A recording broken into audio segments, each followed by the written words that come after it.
Welcome to రాజహంస TV. నేను మీ శ్రీనివాసరెడ్డి. రాజీవ్ కనకాల అలా ఇష్టపడ్డ సుమకు భర్త అయితే అన్న అని పిలవాలా అంటూ కూడా ఒకటి చూడొచ్చు. ఇంతటికి ఏంటి ఆ మ్యాటర్ ఏంటి? రాజీవ్ కనకాలను అన్న అని పిలవాలా? అంటే సుమకు భర్త అయినంత మాత్రాన పిలవాలా? అసలు ఎవరు? ఏంటి? ఈ కథలేంటి? అనేది కూడా ఈ వీడియోలో మీకు పూర్తిగా తెలియజేస్తాను. పూర్తిగా చూడండి. తెలుగునాట స్టార్ యాంకర్‌గా వెలుగొందుతున్నటువంటి సుమ కనకాల సినిమా అయినా, టీవీ అయినా సరే, ఏ ఈవెంట్ అయినా సరే సుమదే డామినేషన్ అని కూడా చెప్పుకోవచ్చు. మాటలు, పంచులు, సెటైర్‌లతో, చలాకితనంతో 25 ఏళ్ళు ఇండస్ట్రీని ఏలుతున్నారు సుమ గారు. ఆవిడతో పాటు కెరీర్ ప్రారంభించినటువంటి వారు ఫేడ్ ఔట్ అయిపోగా సుమ మాత్రం ఇప్పటికి దూసుకుపోతున్నారు. ఇండస్ట్రీకి ఎంతోమంది యాంకర్లు వస్తున్నారు, పోతున్నారు. నేను శాశ్వతం అని కూడా నిరూపించుకున్నారు సుమ గారు. ఆమె బలం కుటుంబమే. భర్త రాజీవ్ కనకాల, అత్తమామలు, పిల్లలు సహకారంతోనే అటు ఫ్యామిలీని, ఇటు కెరీర్‌ని కూడా బ్యాలెన్స్ చేయగలుగుతూ ఉన్నారు సుమ.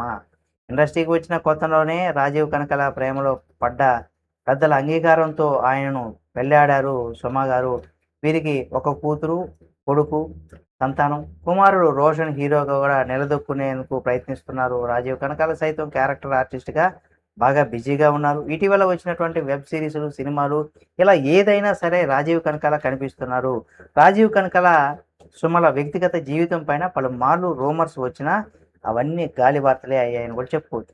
ఇప్పటికీ చిన్న పిల్లల్లాగా కొట్టుకుంటూ, తిట్టుకుంటూ తమ వైవాహిక జీవితాన్ని ఎంజాయ్ చేస్తూ ఉంటారు సుమ గారు, రాజీవ్ కనకాల గారని చెప్పుకోవచ్చు. ఇదిలా ఉండగా రాజీవ్ కనకాల పైన షాకింగ్ కామెంట్ చేశారు నటి, యాంకర్ గాయత్రి భార్గవి. బుల్లితెర పైన యాంకర్‌గా అలరిస్తూనే కొన్ని సినిమాల్లో సహాయ పాత్రలు చేస్తున్నారు గాయత్రి గారు. దిగ్గజ దర్శకుడు బాబుకి ఆమె స్వయంగా మనవరాలు. అయినప్పటికీ తన సొంత కష్టంతోనే ఈ స్థాయికి చేరుకున్నారామె. తెలుగు బుల్లితెర పైన తొలితరం యాంకర్లలో ఆమె కూడా ఒకరు. ఈటీవీ, జెమినీతో పాటుగా పలు ఛానల్స్‌లో కూడా పనిచేశారు. ఆమె భర్త విక్రమ్ ఆర్మీలో ఉన్నతాధికారిగా, దేశ సేవల్లో ఉన్నటువంటి భర్తకు అన్ని రకాలుగా అండగా ఉంటూ, కుటుంబాన్ని, పిల్లలను బాధ్యత కూడా తీసుకున్నారు గాయత్రి గారు. అలాగే కెరీర్‌ను కూడా బ్యాలెన్స్ చేసుకుంటూ ముందుకు సాగుతున్నారు.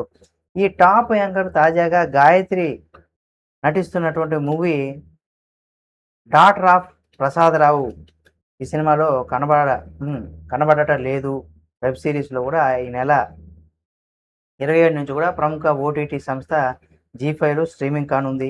రాజీవ్ కనకాల, ఉదయభాను, వసంతిక, శ్రీరామ్, హిమబిందు తదితరులు కూడా కీలకమైనటువంటి పాత్రలు పోషిస్తుండగా, సౌత్ ఇండియా స్క్రీన్ బ్యానర్ పైన కూడా కేవీ శ్రీరామ్ ఈ వెబ్ సిరీస్‌ను నిర్మించగా, కృష్ణ పొలారు దర్శకత్వం వహిస్తున్నారు. శ్రీరామ్ మధురి బ్యాక్‌గ్రౌండ్ స్కోర్ అందించగా, చంద్రశేఖర్ జీవి ఎడిటింగ్, రామ్ కే మహేష్ సినిమాటోగ్రాఫర్‌గా వ్యవహరిస్తున్నారు. అయితే ఈ మూవీ గ్రాండ్ ప్రివ్యూ ఈవెంట్ ఫిబ్రవరి 23న హైదరాబాద్‌లో జరిగింది. ఈ సందర్భంగా నటి గాయత్రి భార్గవ్ మాట్లాడుతూ, "ఈ సినిమాలో నేను ఒక చిన్న పాత్ర చేస్తున్నాను.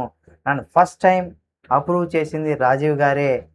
ఈ అమ్మాయి టెలివిజన్ ఇండస్ట్రీకి పనికొస్తుందని ఆయన ద్వారానే నాకు బాగా గుర్తు. ఫస్ట్ టైం రాజీవ్ గారు, బెన్హమ్ గారు ఒక బైక్‌పై వచ్చారు. ఆ టైంలో నేను కాలేజీలో కంప్యూటర్స్ ఏవో నేర్చుకుంటూ నా ఫోటో చూసి ఈ అమ్మాయి ఓకేనా అని అంటే ఓకే అని వెళ్ళిపోయారు. కట్ చేస్తే రాఘవేంద్ర గారు యాడ్స్ చేయడానికి రాజీవ్ గారు అప్రూవ్ చేశారు. అప్పటినుంచి కూడా రాజీవ్ గారు నాకు తెలుసు అని కూడా గాయత్రి తెలిపారు. మేము దూరదర్శన్‌లో రకరకాల ప్రోగ్రామ్‌లో కూడా చేసిన రాజీవ్ గారు నాకు ఫస్ట్ క్రష్ అప్పట్లో. అందుకే నేను సుమ అక్క, రాజీవ్ బావగారు అంటాం. అసలు అన్న, గిన్న లాంటివి అనం. రాజీవ్ గారితో చాలా చేశాం కానీ, ఇందులో ఒక మంచి పాత్ర చేశాం. ఉదయ్ భాను గారు నాకు గ్రేట్ ఇన్స్పిరేషన్. ఈటీవీలో ఆవిడ ప్రోగ్రామ్స్ చాలా చూసేదానిని. ఇందులో ఆమె మంచి పాత్ర చేశారు. తెలుగులో తెలుగు వారికి అంటే తీసుకొని అవకాశాలు ఇచ్చినందుకు శ్రీరామ్ గారికి థ్యాంక్స్. మేమంతా ఆర్టిస్టులుగా మంచి ఆకలి మీద ఉన్నాం. మంచి మంచి పాత్రలు చేద్దామని మీలాంటి వాళ్ళు అవకాశం ఇస్తే తినేస్తాం.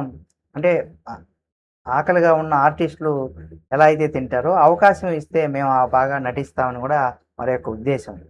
విమానం ఎక్కి రానక్కర్లేదు. లోకల్‌లో, కార్‌లో, ట్రైన్‌లో వచ్చినా కూడా మేము చేస్తాం. త్వరలో తెలుగు భాషా దినోత్సవం వస్తుంది. ఈ సందర్భంగా తెలుగు వారితో ఇలాంటివి చేస్తున్నందుకు జీ5కి కృతజ్ఞతలు తెలిపారు గాయత్రి భార్గవి. ప్రస్తుతం ఆమె వ్యాఖ్యలు సోషల్ మీడియాలో బాగా వైరల్ అవుతున్నాయని కూడా చెప్పొచ్చు. ఈ వీడియో మీకు నచ్చితే లైక్ చేయండి. ఈ వ్యాఖ్యలపైన మీరేమనుకుంటున్నారో కామెంట్ రూపంలో తెలియచేయండి. మరిన్ని వీడియోల కోసం మన రాజహంస టీవీ ఛానల్ సబ్స్క్రైబ్ చేసుకొని పక్కన ఉన్న బెల్ బటన్ నొక్కడం మాత్రం మర్చిపోకండి.